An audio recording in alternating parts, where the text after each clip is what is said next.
एक ऐसी तबाही जो पूरी दुनिया को मिटाने वाली थी। और जब इस अमीरजादे को जेल में डाला गया तो उसने सपने में भी नहीं सोचा था कि उसके बाहर आते ही सबसे पहली खबर दुनिया के जल्दी ही खत्म होने के बारे में मिलेगी, जिसके बारे में बस दुनिया के सबसे अमीर लोगों को ही पता है। और इसीलिए वो सब बिना किसी को बताए 900 फीट गहरे एक सीक्रेट बंकर में जाने वाले हैं। लेकिन क्या वो बंकर उन्हें बाहर की भीषण तबाही से बचा पाएगा, या वहां जाकर सारे अमीर लोग अपनी मुसीबतों को और ज्यादा बढ़ा लेंगे? ये कहानी है मैक्स की, जो बचपन से अपने पिता के दोस्त की बेटी एन के साथ बड़ा हुआ था। उनके बड़े होने के साथ साथ उनकी दोस्ती प्यार में बदल गई और बिल्कुल परफेक्टली चलने लगी। लेकिन उसी दौरान जो हुआ उसने मैक्स की पूरी जिंदगी को ही पलट कर रख दिया। एक दिन एन और वो एंजॉय करते हुए बहुत तेज गाड़ी चला रहे थे, जिससे इतना भयानक एक्सीडेंट होता है कि एन की मौत हो जाती है। इससे मैक्स को सजा हो जाती है, और क्योंकि मैक्स एक करोड़पति परिवार का लड़का था, इसलिए जेल के अंदर आते ही वो बाकी कैदियों का मेन टारगेट बन जाता है। शुरुआत में मैक्स को उन लोगों से बचाने के लिए मैक्स की दादी विक्टोरिया बुक्स के अंदर पैसे छुपाकर जेल के गार्ड्स को देती थी, ताकि वो मैक्स को प्रोटेक्ट करें। लेकिन तभी एक दिन उनके सारे पैसे खत्म हो जाते हैं, जिससे जैसे ही मैक्स का प्रोटेक्शन मनी आना बंद होता है, वैसे ही जेल में मौजूद सारे कैदी मैक्स का जीना हराम कर देते हैं। हर रोज उसकी बुरी तरह पिटाई होती थी, और कभी तो हद इतनी पार हो जाती थी कि कुछ कैदी उसे एक चलती हुई लॉन्ड्री मशीन के अंदर पूरे 16 मिनट्स के लिए बंद कर देते थे। इस खौफनाक हादसे ने मैक्स के दिमाग को झंझोड़ कर रख दिया था। उसने समझ लिया कि लाइफ इससे ज्यादा बदतर नहीं हो सकती, तो क्यों ना अब इस नरक में ही जीना सीखा जाए। लेकिन क्या मैक्स का ये बदला हुआ रूप उसे इस नरक से जिंदा बाहर निकाल पाएगा? खैर, अभी मैक्स जेल के अंदर ही दिन रात हार्डकोर ट्रेनिंग करना शुरू कर देता है। वो जेल की फाइट्स में हिस्सा लेता है, जिसे जीतने पर उसे काफी सारे पैसे मिलते हैं, और धीरे धीरे उसे परेशान करने वाले कैदी भी उससे डरना शुरू कर देते हैं। इसके पूरे 3 साल बाद उसके अच्छे बिहेवियर की वजह से मैक्स को जेल से जल्दी रिहा कर दिया जाता है। जिस दौरान जेल के बाहर उसका बाप राफेल उसे रिसीव करने आया था, वो आते ही मैक्स को एक ऐसी खबर देता है जिसे सुनने के बाद तो मैक्स के पैरों तले जमीन खिसक गई थी। राफेल बताता है कि असल में उसने खुद ही बहुत सारे पैसे देके मैक्स को जेल से निकलवाया है, क्योंकि एक बहुत बड़ा वर्ल्ड वॉर शुरू होने वाला था, जिसके बारे में बस रिच और एलाइट लोगों को ही पता है। और उन्होंने करोड़ों रुपए देकर एक स्पेशल अंडरग्राउंड बंकर खरीदा है, जहां जाने से ही वो लोग जिंदा बच पाएंगे। तब शुरुआत में मैक्स ने अपने बाप के साथ जाने से साफ मना कर दिया, लेकिन जब राफेल बताता है कि उनके और एन के परिवार के सब लोग भी वहीं हैं, तो मैक्स वहां जाने के लिए तैयार हो गया। अब क्या एन का परिवार मैक्स को देखकर चुप रहेगा, या वहां कोई पुराना बदला पूरा होगा? खैर, रास्ते में राफेल बताता है कि इस टॉप सीक्रेट बंकर के लिए दुनिया के सबसे अमीर परिवारों को एक सीक्रेट इनविटेशन मिला था, जिसमें मनोरमा नाम की एक औरत ने वीडियो में इस पूरे प्रोजेक्ट की सारी डिटेल्स दी थी,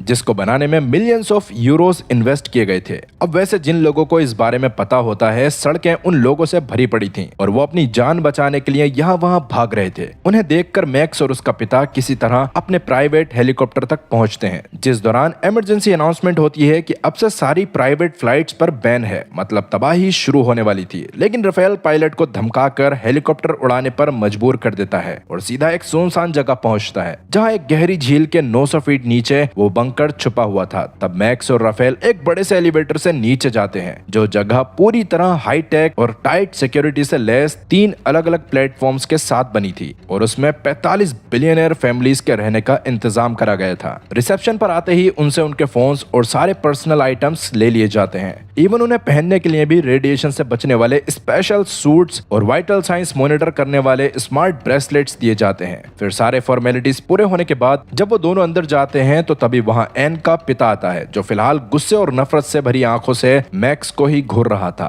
तब मैक्स का जिस्म भी ठंडा पड़ गया था, लेकिन इससे पहले कि कोई कुछ बोल पाता, रिसेप्शनिस्ट ने उन्हें उनके ब्लॉक की तरफ जाने का इशारा किया, और अभी राफेल ने बिना कोई सीन क्रिएट किए मैक्स का हाथ पकड़कर अंदर ले जाता है। वहां हर तरफ ऑटोमेटिक वेपन से लैस सिक्योरिटी गार्ड्स तैनात थे, जिस दौरान मैक्स को महसूस होता है कि उसका ब्रेसलेट उसकी हार्ट रेट को ट्रैक कर रहा है। पर अभी मैक्स इस बात पर ज्यादा ध्यान न देके अपने अलॉटेड फैमिली एरिया में आ जाता है, जो किसी 5 स्टार लग्जरी स्वीट से कम नहीं था। लेकिन इस चकाचौंध के पीछे एक गहरा सन्नाटा था, जिसके बारे में मैक्स और उसके परिवार को कोई भनक भी नहीं होती। अब क्या ये लग्जरी स्वीट उनकी हिफाजत के लिए था, या ये उनकी जिंदगी का आखिरी पिंजरा बनने वाला था? खैर, तभी अचानक स्पीकर पर एक रोबोटिक आवाज आती है कि surface lockdown initiated, the world war has officially began. इसका मतलब बाहर अब तक मौत का नंगा नाच शुरू हो चुका था। तब मैक्स स्वीट की मोटी कांच की विंडो से बाहर देखता है, और उसे पानी के बाहर से आती हुई धमाकों की गूंज साफ महसूस होती है। बाहर पूरी दुनिया राख में बदल रही थी और यहाँ 900 फीट नीचे अमीर लोग ऐशो आराम से रह रहे थे।